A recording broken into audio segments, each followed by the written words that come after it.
the inbound secret. My name is Bryce, and I'm your host for The Inbound Secret, where we're talking with top performers and health experts and sales badasses alike about their strategies to optimize their well-being and performance. Once again, this is The Inbound Secret, and let's get rocking and rolling. This is the inbound. This is the inbound. This is the inbound. The inbound. This is the inbound secret.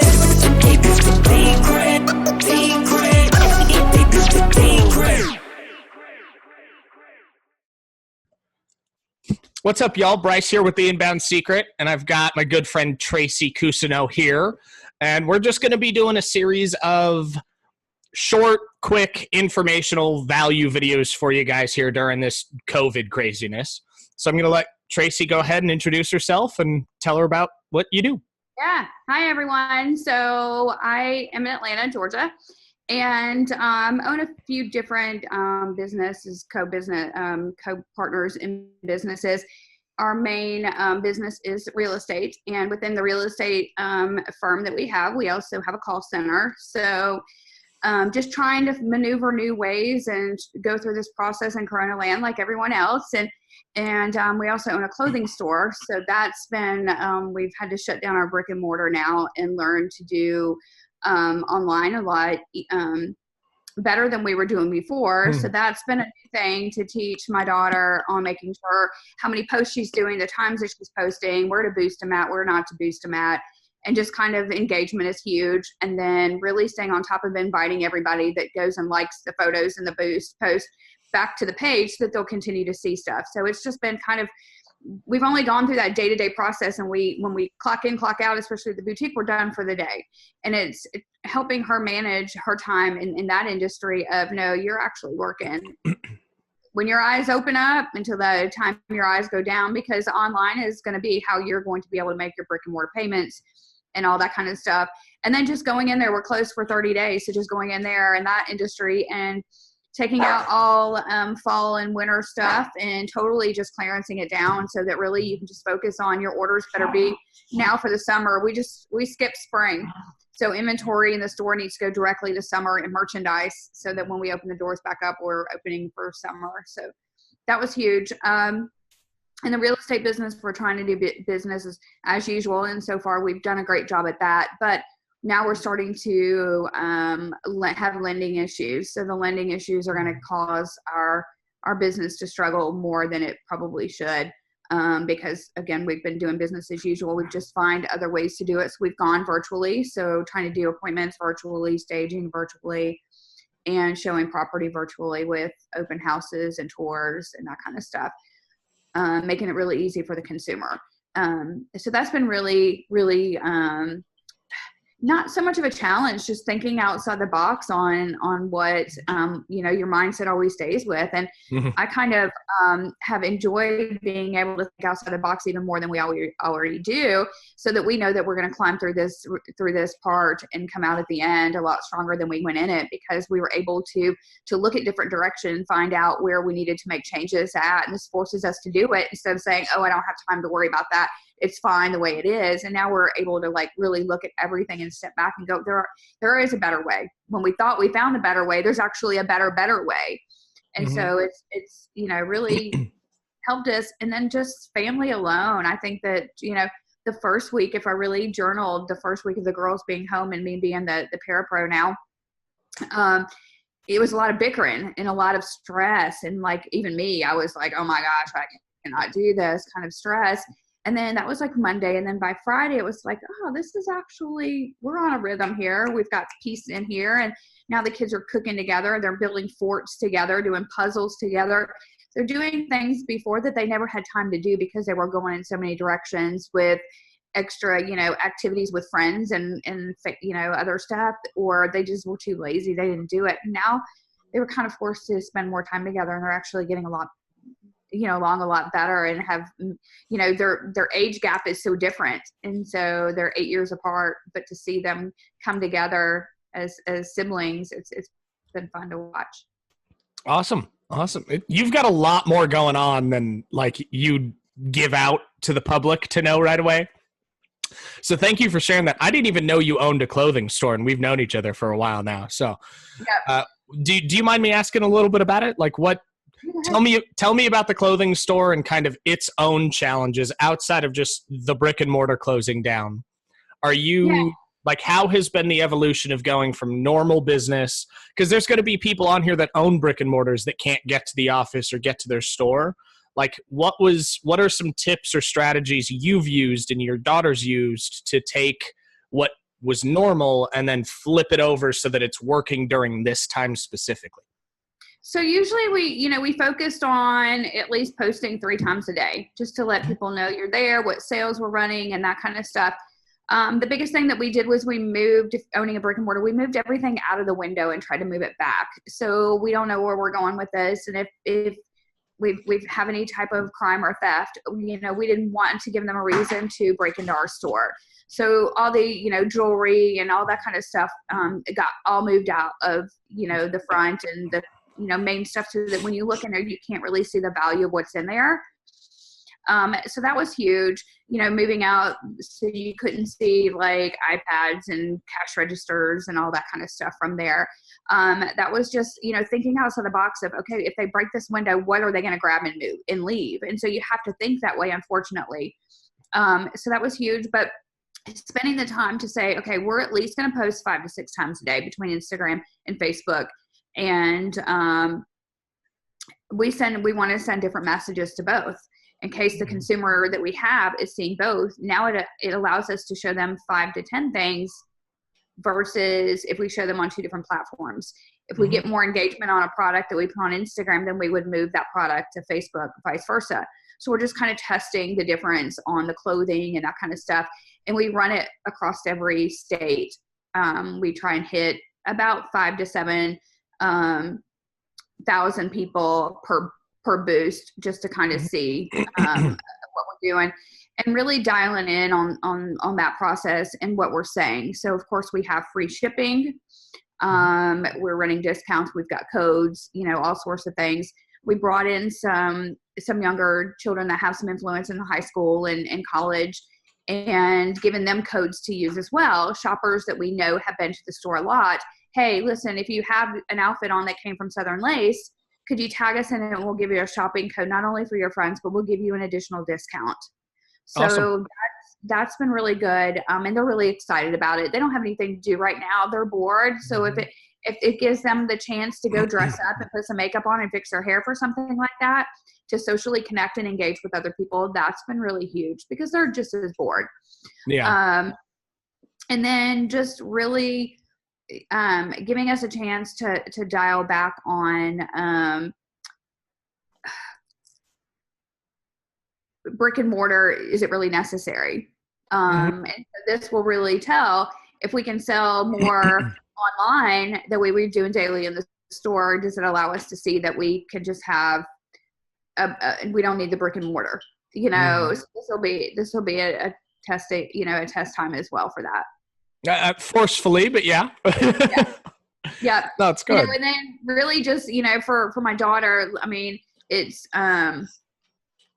she grew up really quick trying to understand stuff, and what I realized in funding this and doing this with her is that they don't really educate high schoolers on economics and writing checks. And, the time that she went through high school, you didn't do,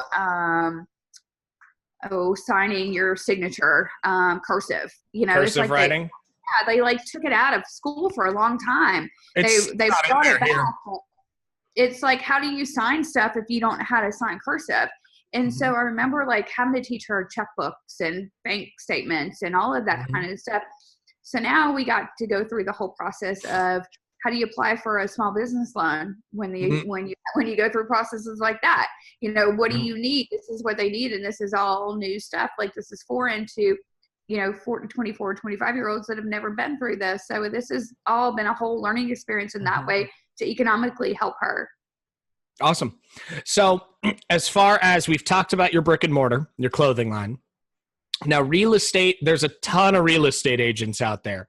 And it's always there's 3 different levels. There's people that are at your level, or higher. There's people that just started. And then there's people that are somewhere in the middle there that are usually struggling to figure out how to make adaptions work. Yeah. Being that you're like a real estate rock star, tell us about like what would be the top 3 things that you would tell any real estate agent to make it through this, and even possibly make it through this better than they would have done if they didn't have to go around with COVID. Yes. So I lived through the recession. I've been an agent for 21 years. So I already had the pain of going through the recession for many years. And coming out of the recession and developing the companies that we've developed, we've always had in our goal plan, would this survive a recession? What would we do if a recession hit again? Are we prepared? And what would we do? So we had half of it in place, which was easy to go, okay, emergency mode, or this mode, or this needs to go, this needs to go, this needs to go. Research is huge. And so what I've realized, we've been doing some Zoom calls and we've been talking to other agents around the country, and you have agents that have like, oh my gosh, the world is ending in freaking out mode. And I remember being during the recession, and that was like, that kept me in my low for like 3 or 4 years. And a lot of really bad things in my life happened during those times because I was so involved with all of the drama from it versus looking at the positivity of it and thinking, okay, well, there is a different way to do this. Or if I did it this way, or if I offered this, we have to remember that community is king. And I always say community over commission. And if I went into the recession as real estate being my niche, I came out realizing that real estate's my passion. And so if you passionately work on something and you passionately grow your business with really wholeheartedly your passion, you will survive anything. And so if you're doing, and this is a time that, do I really like, that people can think, do I really like my job, or am I just doing this? Is this something that I'm just going in and out of, or do I really want to continue to do this? And this is a time to decide that. You've got some quality time right now, that if you need to take other courses or you need to learn something else, now's the time, especially if you got laid off. Don't go back to doing something that you thought was just a job. Do something that you're passionately involved in. And that's what I learned during that recession is, you know what? I rock bottom, had a little over $100, single mom of 3 kids. And I still continued in real estate because what I realized it was real estate was my vehicle, but helping people was my passion. And so knowing that, I've made decisions along the way that would help if we got to something like this, and at least what we could do differently. And so that's where we're implementing. But really, anybody listening, if you haven't deferred payments on stuff, if you haven't deferred your cars or any credit cards or any banking that you're doing or accounts, depending on what they are, make those phone calls, because people are so willing right now to work as a community and work as a country to get everybody through this so that we all come back out stronger from it, instead of just like getting so deep depressed or stressed from it and just shutting down and building a wall. You really have to make those contacts and those calls and realize that it's not that you didn't cause this, your pride didn't cause this, and you just have to have the right conversations with the right people. And I think we did our cars, credit cards. Well, I paid off our credit cards, so we had no debt, so I didn't have to worry about any credit cards. But if we needed those, we had them. But deferring, house payment, I haven't done that yet. I need to, because we're just not there yet. So which is a thing to know. But our cars, deferring out what we could on those. And, no late payments, no penalties, nothing hits your credit. And then looking at, okay, well, I had this multitude of money by saving, by not having to make those monthly payments for the next 90 to 120 days. What can I take that money and use it towards? And being able to stay alive where you really need to stay alive at. But it's understanding, and especially in this business, is really staying in contact with your title company, with your closing attorney, and with your lenders to know and find the inside scoop on everything that's going on. And that's what we've done is we're having daily conversations with people that we're closely connected with. What did you hear? What do you know? What research did you have? Can you send me that link to this article? Can you do this? Can you do that? So that we're at the front of it and that we can prepare. So when we knew that non-conforming was going away for we were prepared to, so can we move them to a conforming loan? If we can't, can we go find them out? Can we call the seller to see if the buyer can lease us just to get through this? You know, where are we at with this? And just thinking of other directions to go so that everybody still gets to their goal. Awesome. Now, as far as kind of resources or areas of research or information or material, is there anywhere online, maybe a public library that has articles online? Is there some place that you would recommend people go to find information of resources by the state or resources by the feds or resources to help in their company? Yeah, so with real estate, I would definitely, you know, stay in connection with Inman. Inman's really a really good source to use. There's Bloomberg. You know, Bloomberg is where I read an article about Quicken needing to get a loan, and if they couldn't get a loan, we don't know how much longer Quicken is going to be, you know, able to provide loans. And so it keeps you. There was another resource. Let me see if I can find this really quick while I'm still talking. There's a mortgage one that's really good. Let me find this that you can register on for free, and it's been really helpful just to realize what's going around and the market in different states and what's going on with like Fannie Mae and stuff. So, because we want to keep up with those government loans that are coming through right now, most definitely right now. Conventional conforming loans, I think we really probably shouldn't have a problem with. Mm-hmm. With people with good credit scores. I think that it's the lower end, like the FHA loans and the 100% guaranteed like VA, that we need to be most concerned about, and making sure that we're watching the direction of those. Let me find this really quick.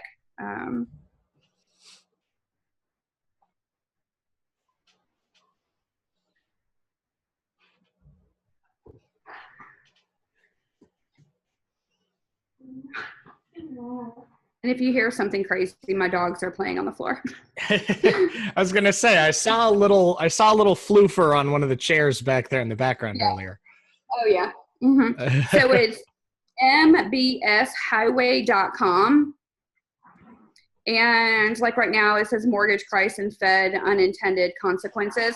So I think they're going to just always be keeping up with a lot of stuff going in through mortgages and the Fed and stuff like that. So the Inman's really good for, but NAR, you know, your National Association of Realtors, they keep up with a lot of good stuff that they're working on as well. So Inman, NAR, Bloomberg, and then this NSB Highway is really good. Awesome. Well, before we wrap up here, we've got a few more seconds. Is there anything that you want to leave everybody with? Something that we haven't covered on the two companies, maybe somebody to call, a website to go to, social media things to do, anything you'd like to leave them with? Yeah, so we are doing a 2 to 3 times a week. We're doing a small business entrepreneur business online. We're bringing a lot of top people across the country and different resources to help small businesses with tips and tools to use during this. So any industry. And if you go to my Facebook page, you'll see the invitation so that you can start, so they can register. We'll have it. We're going to start a Facebook page just for it, so everybody can just go there instead of having to go to our personal pages. But we've got some really good speakers coming up this week. Roland Frazier is going to speak, and so is Michael Biernoff. And that really, Michael is really good about your mindset, influence, persuasion, that kind of stuff. And Roland Frazier is just amazing, and he's just so top game that will be able to help you so many different things. So, yeah, so please go over there and join us for those free events. And then where can people contact you if they have questions? Out above and beyond the event, where they can go to your Facebook page to find that, to sign up to watch you and Roland and Michael and everybody else. If they wanted to know more about you, get in contact with you if they need help with real estate, or maybe they just want to network, where can they find you? Absolutely. So you can find me on Facebook. I've got a public figure page. It's called Tracy Cousineau Connect. And so connect with me there through direct messaging or just from the page. Or look, you can always text me or call me. And my number is 770-378-3161. Awesome. Well, anything else that you want to leave before I hit the stop record button for everybody here. No, I just want to tell everybody again, just stay safe. We'll all get through this together. This too shall pass, and we're all in this together. Right on. And remember, everybody, you were made to thrive, not just survive, and we'll see you on the next episode. This is the Inbound Secret. My name is Bryce, and I'm your host for The Inbound Secret, where we're talking with top performers and health experts and sales badasses alike about their strategies to optimize their well-being and performance. Once again, this is The Inbound Secret, and let's get rocking and rolling. This is the Inbound. This is the Inbound.